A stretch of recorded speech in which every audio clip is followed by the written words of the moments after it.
So let me run this. Okay. Hopefully it works. One time I interviewed a researcher, and I think it was when you're using Chrome, I didn't realize with the headphones in, I only got half the conversation because it Oh didn't the no.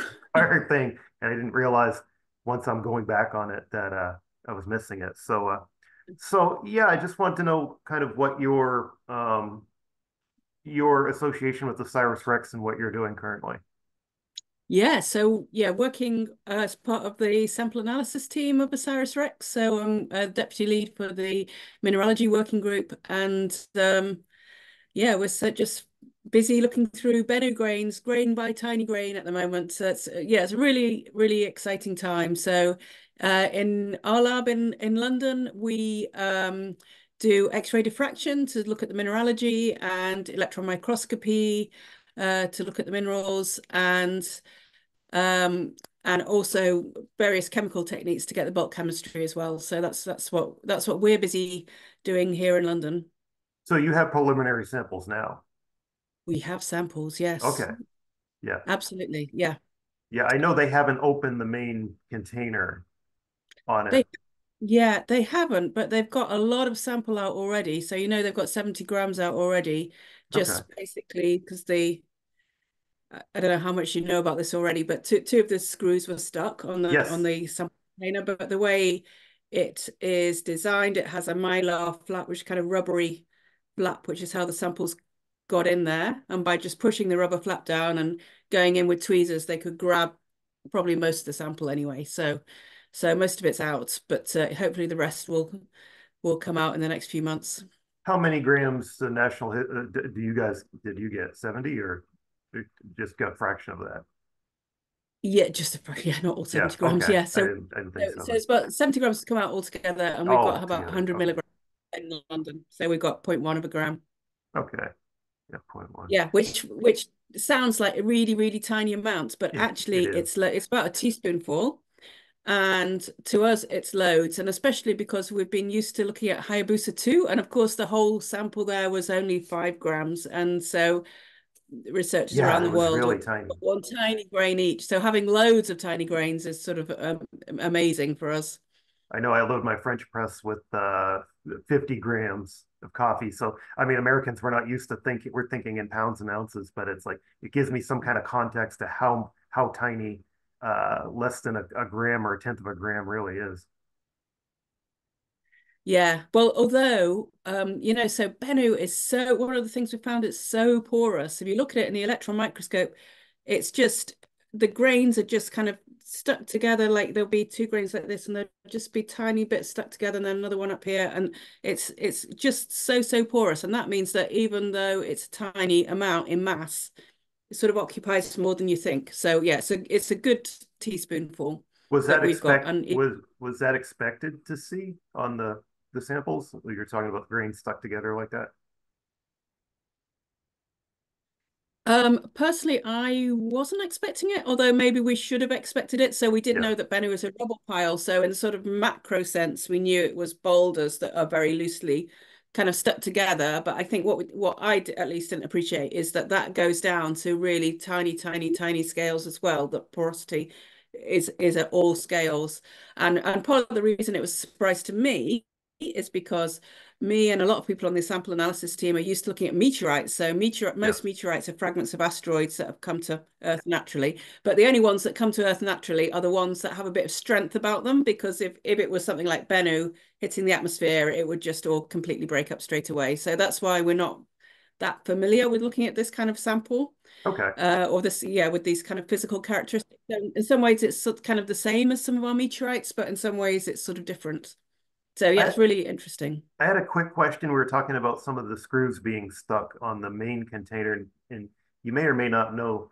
I was trying to find out in research why is it, and ask me if, correct me if I'm wrong, that they can't use conventional tools. I see a lot of news sites say that you can't use standard tools. They have to specially manufacture those.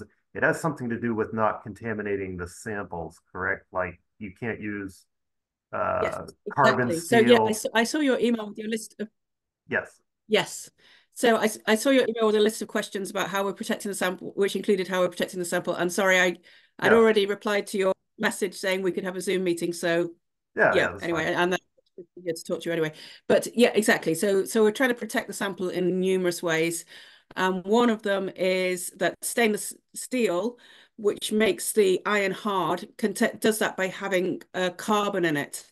And we're Yes. particularly, because one of the most important things about the mission is learning about the organic material in Bennu and the history of carbon in on Earth. That's kind of one of the main kind of points of interest. So we didn't want to contaminate it with carbon at any point. So that's why we're using tools that don't contain carbon, which means that they're not as strong, so we can't get as much force on them. What are they making them out of? Do you know the tools? What are they making them of? Sorry? So if they're not stainless steel, are they made of titanium or something that wouldn't? What are the tools made of? I'm not sure. So yeah, the Okay. curation, I don't know if you've had a chance to speak to Carla Lunning, who's the head curator for Osiris-REX, but she would know. My understanding, it might be wrong, is that they're using iron, a different iron alloy that doesn't have carbon in it. Who's the head curator? Do you have a name? She's called Nicole Lunning, Lunning, and she's at the Johnson Space Center. Nicole Lunning. Okay. Yeah, I've been trying Yeah, she. with the holidays. I've been having a hard time getting a hold of anybody. You're one of the first interviews I've managed to land because Oh, everybody's kind of away from work right now, just kind of yeah, no, sure. slowly Just trickling back in. exactly, slowly trickling back. I mean, Nicole would be a great person to talk to, though obviously she's really busy. She's trying to get the sample out. So, Nicole but she Lunning. would be Okay. great to talk. Yeah, I'll have to track her down. Yes, people are starting to reply now. I got a few months to write this, but it's yeah, so Great. it's and you're part of the international collaboration, like with the sample returns and what they're distributing. And see what other questions. Are you working with any of the other samples at all, like Hayabusa or anything else? Yeah, so we've also been working with Hayabusa 2 samples, so from asteroid Rugu.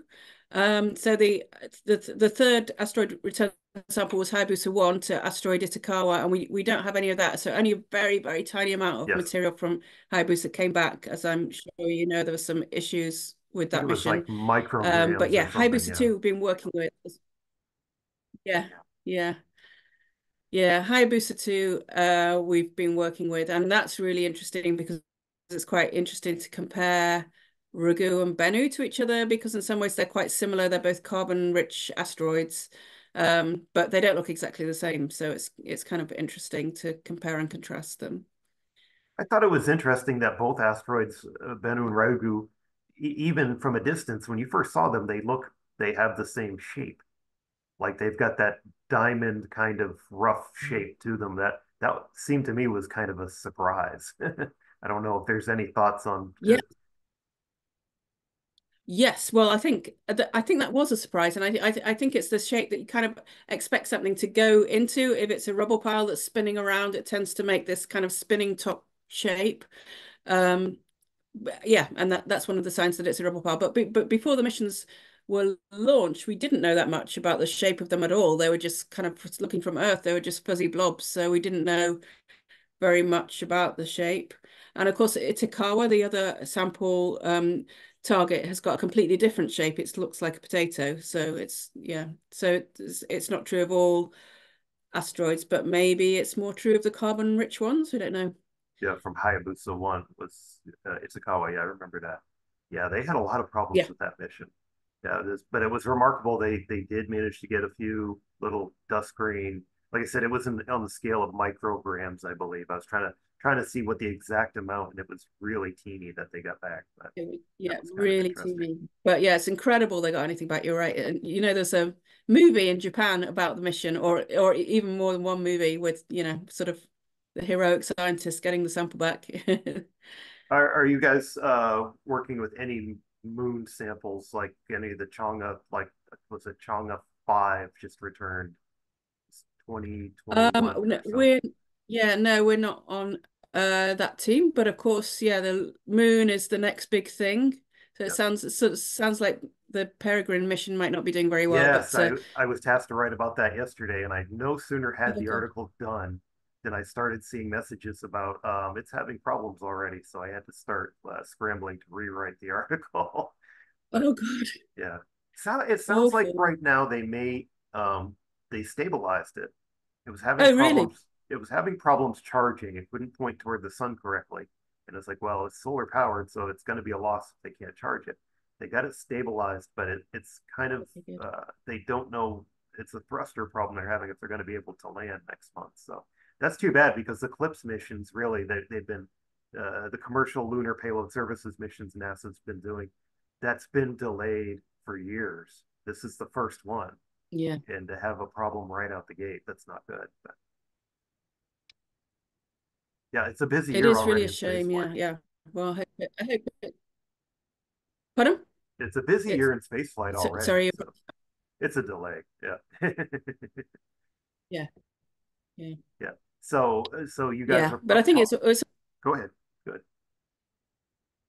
oh, sorry. I was going to say, I see it's sort of all part of the same sort of endeavor in some ways. You have robotic missions to the moon and then landers, and then hopefully the next step will be sample returns and getting humans on the moon, and then ultimately Mars sample return is kind of the big Yes, kind of goal for many of us is to get the samples back from Mars. yes, and And the that Phobos mission as well. So I'm also a team member for MMX. So that's such a great mission, as you said. Mars sample return seems to be in jeopardy a bit too. So just doing my own space pundit stuff, looking at what's going on with the budget right now. That would be really sad if they've done all this work to. I mean, the tubes, and I always tell myself, well, they'll always be there on the surface to collect, even if they don't get them immediately. Someday they'll get them back, but Yeah. it's yeah. I kind of wonder with what China's been doing in space. Again, this is just my own space punditry, like that. They've done a sample return from the moon and they've landed on Mars. They had their Tianwen lander mission.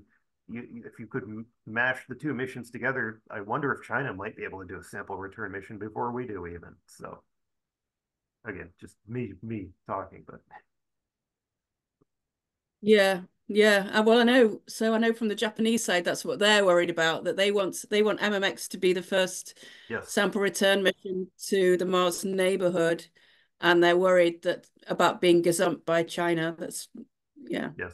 Well, Russia tried a few years ago, Phobos Grunt there. That was too bad that that failed. That was an interesting mission too, and it didn't make it out of Earth orbit. That was a while ago, I think 2011, 2012 that they tried. But you think Yeah. Japan certainly could do it. They've done Ryugu. It's not really much different than Phobos. It's basically an asteroid. So Yeah. Yeah. Yeah. yeah. I'm So hopeful that that will so work out. And that, yeah. as far as I know, most of what SkyIntel is going to want is the science and things that you guys are looking at, what you're seeing. And I know we went over it a little bit, but if you could like what you've seen so far is far. I know there's a big deal about whether these are hydrated samples or there's uh, evidence. There was an article a few months ago that some of the preliminary stuff on Bennu that no, it was Ryugu actually. They're seeing some evidence, previous evidence of water action in these minerals. If you could just go over like what science, what did you expect? Have you found anything unexpected? Hmm. Yeah, so what we were expecting, so one of the great things about sample return missions, as opposed to just waiting for a meteorite to land on Earth, is that you have all of this data about the asteroid. And so we knew from the remote sensing data, it looked like there might be water in the sample. So there's a sort of distinctive feature that you see in the spectra that suggested that there's water in there. And it turns out that was right. So most of the sample is made of clay minerals. So it's which absorb water, contains sort of around 10% water or something like that. And so that's what we were expecting, and that's what we saw. So we also see lots of carbonate, which formed by the action of water. And so this is all as we expected. And frankly, it looks a lot like many of our in the sort of broad sweep, it looks a lot like some of the carbonaceous chondrites that we have on Earth as meteorites. But there are some surprises as well. So one of the big surprises that was evident just as soon as we opened up the capsule is that all of this white powder around, and that we didn't really expect. We just thought it would all be like a black rock, and most of it is black rock, but there's lots of white bits as well. And the white bits turned out to be mostly phosphate, which is found in meteorites, but quite a rare component of meteorite. And there seems to be lots more of it in Bennu, like a lot. And so we're still trying to like work out why. Um, so again, it probably formed by the action of water, but maybe under slightly different conditions to other asteroids and the meteorites that we have, because because it's quite an unusual mineral to have in such high abundance. So for me, from sort of from the mineralogy side, that's one of the kind of big. That's probably the biggest surprise that we're seeing. But also, yeah. From so we're interested in the water because we think that maybe asteroids like Bennu may have pelted the early Earth and provided all of the water that ultimately formed our oceans, and so that's why we're interested in water.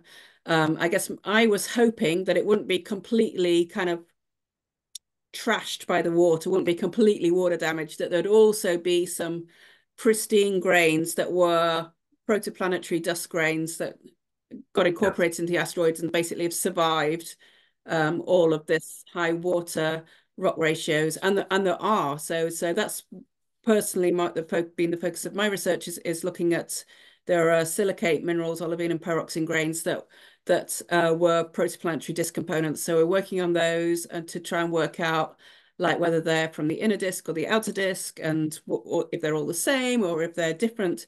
Yeah, but that's something that's pretty exciting, because uh, there was a risk that there'd be so much water on Bennu that Yes. all of the original minerals would have been destroyed, but that's not the case. So that's great for me. So I'm trying to understand, you're seeing evidence of in these clays and with the phosphate that it's current water or action from water that was ancient water that's was there.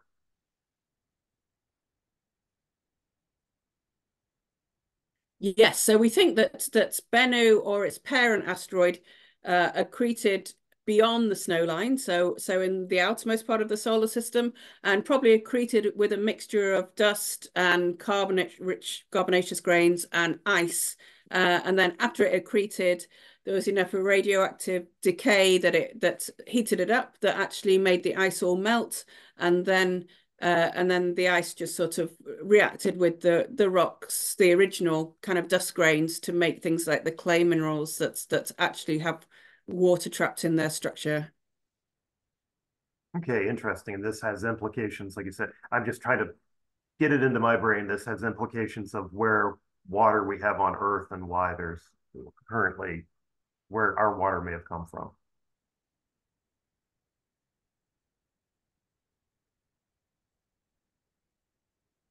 Yes, sorry, you're slightly breaking up there, but I think Oh, sorry. you're asking about the water. So Yeah, yeah, yeah.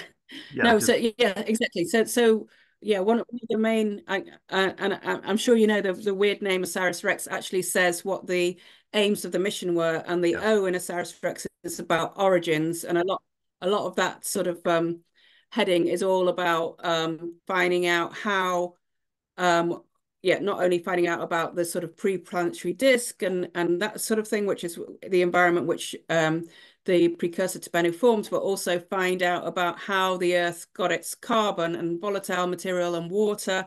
It's because obviously the Earth's in the inner solar system means it would have been much hotter when it would have been much hotter when it formed, and also there would be a lot of heat associated with the accretion. Yes. So yeah, there are some models that suggest that the Earth could retain some of its water, but it's sort of easier if it gets thrown in later after the Earth is past its kind of hotter stage. So are we seeing Bennu and Ryugu are similar type of asteroids, or are they dissimilar? They're broadly similar types of asteroids, so they have broadly the same mineralogy. They're made of clays, and they've got carbonates in them. And yeah, and spectrally their asteroids look similar. So they're broadly similar, but you know, I could tell them apart. If you gave me a grain of each, I could tell which was which. So there are slight differences. So yeah, I think, and I don't know how I'm not sure that I can sort of tell you that much about it because a lot of it's under embargo until the Oh, Lunar okay. Planetary Science Conference, but there are sort of differences, little differences in the proportion of grains. Yeah, and one of the big differences, which I know I can tell you about because Dante mentioned it at AGU already, is the presence of phosphates, which is a big difference between the two. So although Rugu has phosphates in it, Bennu seems to have a lot more. Okay, Benny has more. That's interesting. I hadn't come across that bit about the phosphates. So yeah, it must be really new information in any of my reading, as far as just what looking at the preliminary. So there must be more in the sample container that they haven't opened too. Oh, absolutely. Yeah. We don't know what's in there. So yes, more excitement to come, I'm sure. Yeah. More things to learn. Have they got a rough idea? They must have weighed. I know they couldn't weigh the mission. They were going to do a centrifugal spin maneuver when they collected it at Bennu, and they decided not to because they saw it was material was coming out. But they must have weighed it now and have some idea how much is in the container itself now. Yeah, yeah. I'm not. Yeah, I think they have an idea. I feel like it's not my place to tell you. Okay. I mean, Yeah. I think so. They've the mission requirement was to get 60 grams, and we've got 70 grams. So we've done that, and there Yeah. is more in the container. I think between us, they think they've got most of it out, so there's not like a massive amount in the container. But yeah, and I don't actually know exactly how much there is in there. Yeah. Yeah. But yeah, some Nicole would be better to talk to that, Yeah. I have or someone kind of more senior in the mission. Like I don't know if you get Dante or Harold Connolly, Dante have or actually anyone like that. Dante Loretta have actually emailed. I haven't been able to get a hold of him, but yeah, Nicole sounds like she would be an interesting one to talk to as well. Yeah, it's no, it's interesting and it's cool. We have both the JAXA one and the NASA mission, and that's why I pitched this article. I'm like, there's a lot going on in sample returns right now, and there's a lot coming up. Like I said, with Mars sample return, Yeah, China's going back to the moon, the Phobos sample return. I really hope that happens this year. I heard that and some rumbling that because I know Artemis is already getting pushed back because there's going to be more moon samples coming back too once we have astronauts go to the moon. But uh, I yes, absolutely. I have a feeling that's going to get Yeah, pushed back just what I've been seeing. The Artemis 2, which isn't landing, but that's taking off this year. And I know that's getting slid back already. Artemis 3, when you look at how complex what they want to do, it's cool if they do it to land on the moon, but a lot has to fall in place still for him to get to that point. So it's but right. that's going to bring back a lot of polar samples too, hopefully. So yeah, I think I've got most of the information. Yeah, that'd be amazing. I don't know if you want to add any more as far as like the science of what's going on or anything you're expecting to do next, or I think any final thoughts on the mission.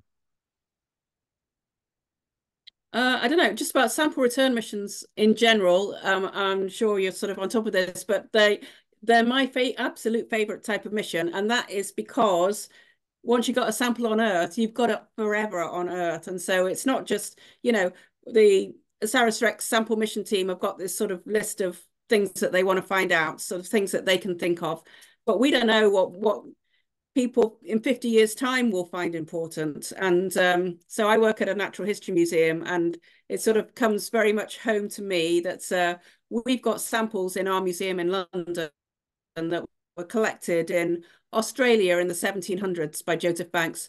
And Oh, they were cool. put in the museum. And, just in the spirit of exploration and wanting to collect things. But now we can use them to look at how the Anthropocene has changed the plant life in Australia.